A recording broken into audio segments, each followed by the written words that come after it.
ሰላም ጤና ይስጥልኝ እንደምናችሁ ደህና ናችሁ ወይ? ሁሉ መልካም ነው። ዛሬ በሶሻል ሚዲያ ላይ በአትሌት ገለቴ ቡርቃና በባለቤቷ በነበረው ታደለ ገብረመድህን መካከል የተፈጠረውን ነገር የሚያሳዩ ብዙ አይነት ዘገባዎች አይቻለሁ። ሴፉ ፋንታሁን ላይ አይቻለሁ፣ በኦሮምኛ ዜናዎች ላይ አይቻለሁ። ሁሉም አክቲቪስት በሚባል ደረጃ በዚህ ጉዳይ ላይ ሀሳብ እየሰጠ ነው። በቀጥታም በተዘዋዋሪ ደግሞ እኔም ስሜ ከዛ ጋር እየተነሳ ስለሆነ አንዳንድ ትንሽ ማብራሪያ ለመስጠት ፈልጌ ነው። የራሱን ነገር ሲናገር መረጋጋት አለበት። ልክ ሌላ ጊዜ እንደማወራው አይደለም ማወራቸው። በተረጋጋ መንገድ እኔ ማቀውን እውነታ አስረዳቸዋለሁ። እህታችን አትሌት ገለቴ ቡርቃ የኔ ቤተሰብ ከሆነ ሰው ጋር ትዳር የመሰረቱት በሚሊኒየም ነው። እኔ የዛ ጊዜ ከሀገር ውጭ ነበርኩ። በእጮኝነት ጊዜ አንድ ወይም ሁለት ባልበለጠ ጊዜ አይቻቸዋለሁ አንድ ላይ።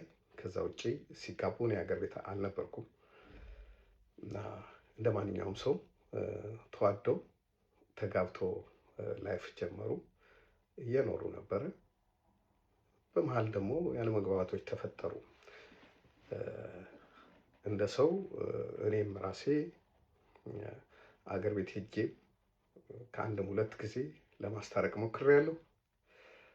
ጣሊያን በነበሩ ጊዜ ጣሊያን ሀገር መጥተው ስለነበረ ሁለቱም በዛን ጊዜ ያሉትን ችግሮች በተናጠል በመናገር ከእህቴም ስላለች አብረን ለመፍታት ሞክረናል፣ ግን አልተሳካም። መጨረሻ ላይ የመለያየታቸው እውነት ሆነ። ባልና ሚስት በሆኑ ሰዎች መሀል የአንድ ወገን ሆኖ መናገር ይከብዳል። ምክንያቱም ላይፍ ከማን የሚቀርቡትና በተስማሙ ጊዜ አብረው የሚኖሩት ባልና ሚስቶች ናቸው። አንዳንድ እውነታዎች ግን ሰዎች እንዲገነዘቧቸው ካስፈለገ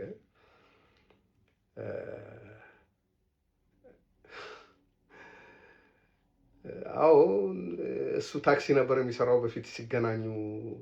ያው ሰፈራችን ወደ ስታዲየም አካባቢ ስለሆነ እንግዲህ በሆነ አጋጣሚ ተገናኙ፣ ፍቅር መሰረቱ። ግን ግፊቱ የመጣው ከእሱ አይመስለኝም። ግን ተዋደው እንደተጋቡ እናውቃለን። አብረው ይኖሩ ነበረ። አሁንም ታክሲ ነው የሚነዳው። አሁን እንደሰማነው 10 ቤት ሸጠዋል፣ 10 መሬት ሸጠዋል፣ 5 መኪና ነው 4 መኪና ሸጠዋል ሲባል ሰምተናል። ግን እኛ ወንድማችን እየደጎም ነው እንደሚኖር ነው የምናውቀው። አይደለም የእሷን ገንዘብ ወስዶ ሊበለጽግ አይደለም ለዕለት ኑሮ የሚሆን ነገር። ሌላም ጣሊያን ያለች እህታችን አለች፣ እሷም እኛም እየደጎም ነው እንደሚኖር ነው የምናውቀው።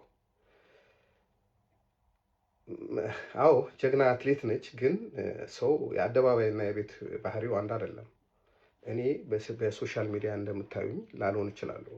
ገለቴም ስፖርት ሜዳው ላይ እንደምታዩት ላትሆን ትችላለች። እና ዝም ብሎ መፍረድ ጥሩ አይደለም። ልጁ ከሚገባው በላይ ነው ዋጋ የከፈለው በዚህ ጉዳይ። ብዙ ጊዜ ታስሯል። ያልታሰረበት ፖሊስ ጣቢያ የለም። በእውነት ባልሆነ ክስ ሁሉም ክሶች ፍርድ ቤት ሲቀርቡ ውድቅ ሆነዋል። የሚመሰክራቸው ምስክር ተብለው ቃል የሰጡ ሰዎች ዋሽተናል እያሉ ፋይላቸው እየተዘጋ የቀረቡበት ክሶች ሁሉ ጠቅላላ አንድ ሰው ሊሸከማቸው የሚችሉ አይደሉም። እንደውም ወንድማችን ባለማበዱ ነው፣ እኛ በጤና በመኖሩ ነው እግዚአብሔር የምናመሰግነው። እንደሚባለው አይደለም። ምናልባት አትሌቶች የሆኑ ሰዎች ይህን ነገር በቅርብ ሊያውቁ ይችላሉ። ገለቴ አይደለም ቤትን የሚያክል ነገር ሰው ሊሸጥባት 10 ብር እሷ ፈቃዷ እሷ ያላለችው ነገር ቢደረግ ቤት ይቃጠላል። አይደለም ንብረቷ ሊወሰድባት እቃ ካስቀመጠችበት ወንበር ላይ አንስቶ ሌላ ቦታ ማስቀመጥም አደጋ ያመጣል። እናንተ ስታስቡት አንድ ባል ሚስት ያለው ባል ንብረት ሲሸጥ ሚስቱ ሳታውቅ ንብረት ቤትን የሚያክል ያውም 8-9 ቤት ይሸጣል። እኔ ሽምግልና ሄጄ ሁለቱን ባናገርኩበት ጊዜ ሁሉ ስለ ገንዘብ አንስታ አታውቅም። ንብረት ሸጦብኛል ብላኝ አታውቅም። ሌሎች ነገሮች ነበር የምታነሳው። ይሄ ሌሎች ጥቃቅን የባልና ሚስት ችግሮችን ነበር የምታነሳው እንጂ እንደዚህ አይነት ነገሮች አንስታብኝ አታውቅም።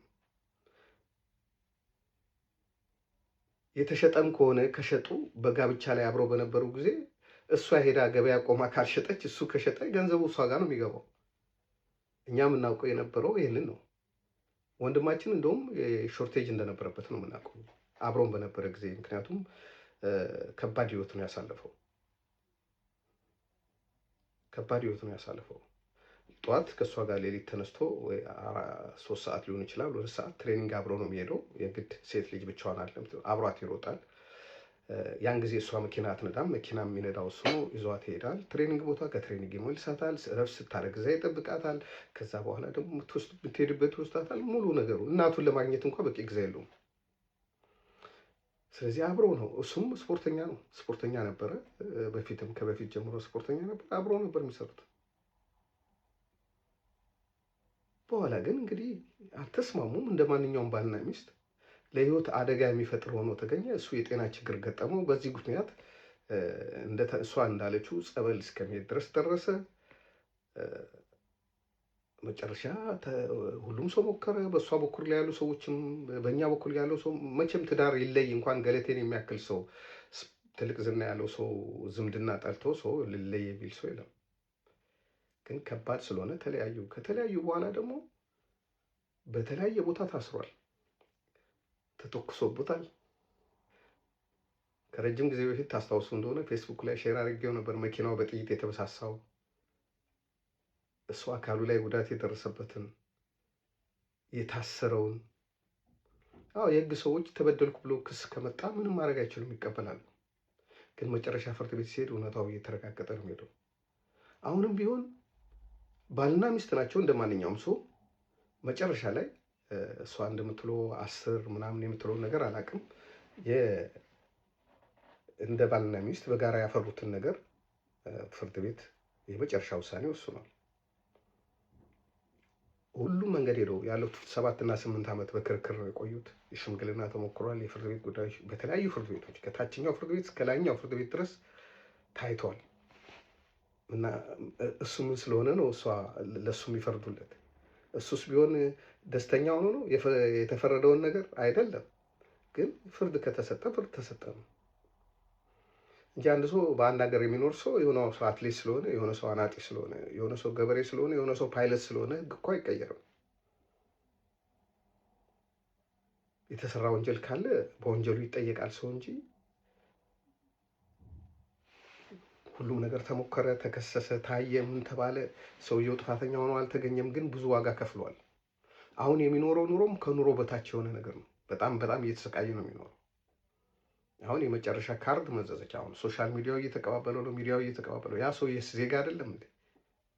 የሁለቱም ሰዎች ሳይሰሙ ሰዎች ለመፍረድ ለምን ይቸኩላሉ? ኦኬ የኔ ፎቶ አብሮ ሲዞር ካያችሁ ቤተሰቤ ነው።